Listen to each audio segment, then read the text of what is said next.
السلام عليكم ورحمة الله وبركاته. ازيكم يا حبايبي؟ عاملين ايه؟ يا رب تكونوا في احسن صحة واحسن حال. معاكم فيديو جديد من قناتي دلع كرشك مع مطبخ ميدو وميزو. لو اول مرة بتشوف القناة ما تنسيش تعملي اشتراك وتفعلي الجرس علشان يوصلك مني كل جديد. النهاردة ان شاء الله يعني انا جاية وجايبة لكم حاجات بعملها بتسهل عليا وقفة المطبخ، مش بس تفريزات رمضان، لا حاجات بتكون موجودة في مطبخي على طول. الطماطم اول ما بترخص بجيبها بغسلها وبقطعها وبحطها كده على النار مع شوية فلفل احمر لحد ما تتهري، واضربها في الخلاط واكيسها كده في اكياس واسيبها في الفريزر. طبعا بتسهل عليا جدا، وكمان في الفتره اللي الطماطم بتكون فيها غاليه خلاص انا بطلع بقى من الاكياس اللي في الفريزر، فبتوفر معايا جامد. زي ما انتم شايفين كده بكيسها كده كل كيس على قد الاستخدام. وملحوظة كمان ان انا بدهن الاكياس زيت كده علشان ما تلزقش في بعض وهي في الفريزر. حاجة كمان لما بجيب الفراخ بتاعت الشهر مثلا، او بجيب حاجات للفريزر، ان انا بجيب الفراخ بجيبها كلها مرة واحدة. طبعا الفراخ دي من زمان يا جماعة. بغسلها وبنضفها كويس علشان يعني بتبقى موجودة تحت ايدي. زي ما انتوا عارفين، اللي متابعني عارف ان انا بعمل الحاجات دي كده باستمرار في الفريزر. بتسهل عليا الوقفة في المطبخ، او لو مريت بأي ظرف بتكون موجودة معايا. ما بتاخدش بقى وقت، بجيبها بعمل لها محلول النقع بعد ما بعيد عليها وانضفها كويس. بجيب طبق فيه مية وملح ودقيق وليمون وجنزبيل وادوبهم مع بعض، وبنقع فيها الفراخ دي بعد ما بغسلها كويس واشيل الزلال اللي تحت الجلد. عايزه اقول لكم المنقوع ده بيقضي على اي ريحه زفاره، ويا سلام بقى لو عندك برتقان، طبعا البرتقان متوفر الايام دي كتير جدا. احتفظي بالقشر بتاعه في الفريزر، وانقعي بيه الطيور بتاعتك، مش هتشم ريحه زفاره ليها نهائي. عايزه اقول لكم ان يعني طبعا الناس كلها في تفريزات رمضان، تفريزات رمضان، قلت الله اشمعنى انا بقى.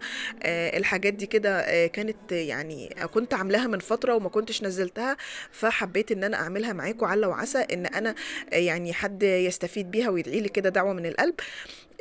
زي ما قلت لكم الحاجات دي كده بتسهل عليا الوقفه في المطبخ. يعني الفراخ بشيلها كده متنضفه ومتكيسه على قد الاستخدام. انا بقطع الفرخه على 8 قطع، بتبقى يعني حجمها كويس ومعقول، وبشيلها بقى متبلة. انا هنا بشيل ال القشرة بتاعة الطماطم. جهزت الكبة بتاعتي ومقشرة بصل، وحطيت الطماطم والبصل وملح وفلفل اسود، وبضربهم في الكبة كويس جدا علشان اتبل بيها الحاجه بتاعتي. عايزه اقول لكم ان انا طلعت منهم بانيه. وطبعا الفراخ بقطعها على 8 زي ما انا قلت لكم، وبشيل الكبد والقوانص والرقبه والحاجات دي كده على جنب في كيس لوحده. هبتدي كده اتبل الفراخ بالخلطه اللي انا عملتها، بس في حاجات هبتدي اني ازود عليها، وطبعا ده اختياري. حابين تكتفوا بكده تمام. بحط معلقه من المستردة ومعلقه من دبس الرمان والصويا صوص والكاتشب والباربيكيو صوص. بتدي تيست حلو جدا لتتبيله الفراخ او المشويات عموما دي، علشان لو هشوي الفراخ او هشوي البانيه او هعمل فيه او هتبله مثلا اشيله على التحمير. جربوا تعملوا كده بجد. يعني انتم ممكن تتعبوا شويه في المطبخ، بس بعد كده بصراحه بتسهل عليكي الوقفه في المطبخ. طبعا احنا في فتره دراسه، ورمضان جاي الايام دي في الدراسه، فطبعا مدرسه ودراسه وشغل ودروس وتمرين وهدة حيل. وعايزين وقت ان احنا طبعا يعني نغتنم الشهر الفضيل. زي ما قلت لكم كده، وزي ما انتم شايفين انا بكيسهم وبشيلهم كده في الفريزر. بكيس على قد الاستخدام، ده علشان لو هعمله مثلا شاورما او مثلا هشويه. البانيه طبعا انا بعمله بالخلطه، بضيف على الخلطه دي بس مثلا شويه دقيق وبضايه. ما بعملش بقى ايه الدربكه بقى وبيض لوحده وبقسماط ودقيق، لا انا بحط كله على بعضه وزي ما انتم شايفين كده، وبكيسه في الفريزر. وكمان بحط كيس تحت على الطبق اللي انا بستخدم فيه الخلطه، علشان بعد كده اشيل الكيس لما اخلص والطبق بتاعي يبقى نضيف، ما تكونش الخلطه لازقه فيه. حاجه كمان، شلت جزء كده من الحاجات مكان الخلي بتاعه الفراخ، في الصدور وكده. ضربتهم مع شويه فول صويا وكيس من بهارات البرجر، وبقى كده عندي برجر من الفراخ. يبقى كده انا عملت فراخ للشوي، وعملت البانيه جاهز على التحمير، وفراخ قطعتها مثلا لو هتتعمل على صينيه بطاطس او هتتشوي ببدا اشكلها. عايزه اقول لكم يعني الحاجه دي منجزه وموفره ونظيفه، وطبعا بتستغلي الوقت. راجعه من شغلك متاخره هتطلعي اي حاجه من دول تعمليها. والشيش كمان عملت منه شيش وشيلته في اطباق على قد الاستخدام برضو. حاجه كمان ان انا لما بجيب لحمه، انا عايزه اقول لكم ان انا مش عامله كل ده مره واحده، لا انا في حاجات بعملها في اوقات واصورها وبجمع الفيديو مره واحده. بجيب اللحمه بفرمها، لان انا ولادي ما بيحبوش يعني اللحمه القطع في اكل او كده. فبجيب اللحمه وبفرمها وبضيف لها برضو فول صويا، بس ما يكونش كميه كبيره، يعني مثلا كيلو اللحمه عليه ربع من الفول الصويا.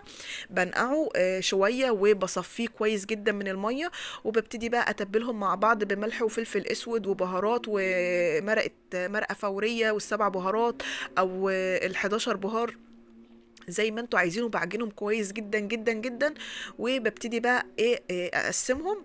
عايزه اقول لكم موفره جدا معايا. انا بعمل اكتر كفته. ليه؟ لان الكفته بتكون منجزه معايا، وبعملها بقى ايه مع كذا حاجه. طبعا انا بعمل منه البرجر، وبعمل حواوشي، بعمل كباب نافش. طبعا الحاجات دي لازم تكون في التلاجة، علشان يعني زي ما قلت لكم بتسهل وبتوفر. وطبعا الولاد اليومين دول يعني اكترهم ما بيكونش عايز ياكل الخضار والرز، مع ان يعني دي حاجه مفيده جدا، بس طبعا احنا هنعمل للولاد اللي هم عايزينه. عايزه اقول لكم ان الحاجه دي موفره جدا جدا جدا جدا ومنجزه، لان طبعا بيرمي معايا كميه، وثانيا طعم الفول الصويا ما بيكونش باين فيها. طبعا انا زي ما قلت لكم ان انا بحب اعمل الكفته كتير. ليه؟ لان في يوم مثلا في مره هعمل كفته ومكرونه، في مره هشويها وهعمل سندوتشات كفته مع سلطه وطحينه ومخلل، في مره هطلع طبق كفته احطه على صينيه بطاطس واحط عليها شويه طماطم وادخلها الفرن مع شويه رز، في مره هعملها مثلا جنب شويه رز بسمتي.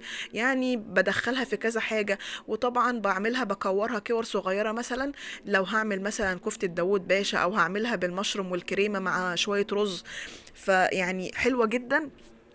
وده الاكل اللي الولاد بياكلوه. طبعا احنا هنعمل لهم اللي هم عايزينه. واوقات بعمل منها بفتيك كداب. طبعا انا عملت الوصفات دي كلها معاكم، بس انا جايبه لكم زي ما قلت لكم النهارده حاجات بتسهل عليا وقفه المطبخ، وهنحتاجها الفتره اللي جايه ان شاء الله، علشان يعني مش هنقضي وقتنا كله في المطبخ. انا بعمله وبشيله كده زي ما انتم شايفين في الفريزر، وبين كل طبقه والتانيه كيس، برضو كل طبقه على قد الوجبه. كمان بحب اعمل الكباب النافش واشيله في الفريزر.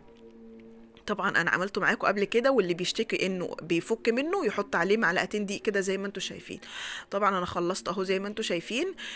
بحب يكون عندي مثلا كفتة رز، كباب نافش، اللحمة المفرومة متعصجة، عايزة اعمل صينية بشاميل، عايزة اعمل جلاش، عايزة اعمل اي حاجة، بيتزا، اي حاجة. ومثلا الحواوشي برضو بشيله. كفتة الرز زي ما انتم شايفين كده، هي والكباب النافش بعملها واشيلها في اطباق، الطبق مثلا على قد الاستخدام، مجرد ان انا اطلعه من الفريزر واسويه على طول. كمان لما بنزل بقى السوق اشتري مثلا خضار وكده، او مثلا اليوم اللي هعمل فيه محشي بجيب كرنبايه كبيره، بحيث ان انا طالما عملت محشي او هجيب مثلا كرنبتين هسلقهم مرة واحدة وهقطعهم وهشيلهم. برضو بيكون موجود. وطبعا كرنب الشتاء الأيام دي حلو جدا، فبيسهل على الواحد. زي ما انتم شايفين انا ببتدي كده ان انا افرغها، وعندي الحله بتغلي على فيها ميه بتغلي، وبحط فيها ملح وكمون ورشه من السكر، وابتدي اسلق الكرنب. طبعا انا ما بسلقش الكرنب، يا دوب بس يدبل معايا، اعرف ان يعني ايه اتحكم فيه علشان ما يتهريش مني. وكمان لما يطلع من الفريزر واجي احشيه ما يكونش مهري في المحشي، او يكون طعمه مش كويس. ببتدي كده اسلق الكرنب، وبكون طبعا مجهزه ميه ساقعه اطلع عليها الكرنب، او تفرديه مثلا على صينيه كبيره. انا بجيب كرنبايه كبيره بحيث ان انا مش هستخدمها كلها. مثلا هعمل حله المحشي اللي انا هعملها، والباقي من الورق بشيله في الفريزر علشان بستخدمه مثلا بعد كده. انما مش مثلا هنزل اجيب مثلا 5 كرنبات واخزنهم مره واحده، ده بيبقى مجهود جامد وكمان تكلفة عالية، لا انا بنزل مثلا هجيب الكرنبايه، دي بتسهل عليا شويه ان في المجهود وكمان في المصروف. وبعمله كده في اطباق زي ما انتم شايفين، الطبق على قد الاستخدام، وهو وصلصه المحشي.